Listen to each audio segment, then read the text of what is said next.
Remember that story that we talked about with David and Goliath? Well, there's actually way more to that story.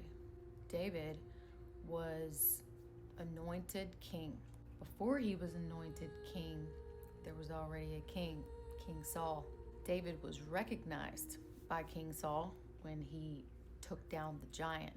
The king seen what he could do, how valuable he was, and he took him into his kingdom.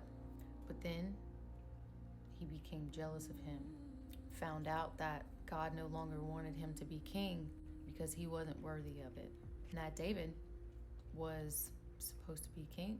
God spoke, this is what's supposed to be done. But Saul couldn't handle it. He couldn't handle someone else being king. He couldn't handle someone else taking his glory, taking his throne. He felt threatened, emotional, acting on rage, impulse, pulling all the power that he had to bring David down. So he hunted him for years, and David fled for his life. He lost everything. Saul, who was once a father figure to him, now ruined his life and was trying to kill him. But God's promise still stood. So while in the wilderness and living like an animal, David cried out to God all the time, why would you let this happen? Why would you let him do this to me? You promised me that I was gonna be king. I didn't ask for this. And now I'm being hunted like an animal and I lost everything? Made no sense. So time after time, Saul had like these little victories. David would have to flee to different places or hide in different ways for a long time. He even wrote a book about his agony and his suffering. It's called Psalms. In that book, there's also songs of praise because God always has the last word. So you would think that, well, God would allow David to defend himself and just kill Saul. God would show up, give David the same strength and wit that he did when he killed the giant, just take reign, the throne that's rightfully his. He shouldn't have to suffer. Why is God letting this happen? I can tell you that the enemy rewards evil people. You look at some people who do terrible,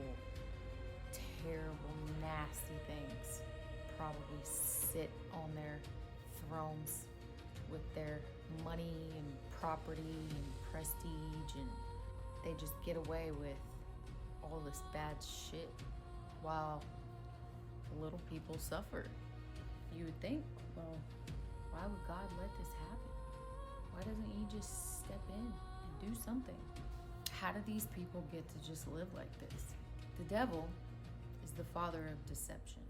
There's no reason to allow any of these people to suffer.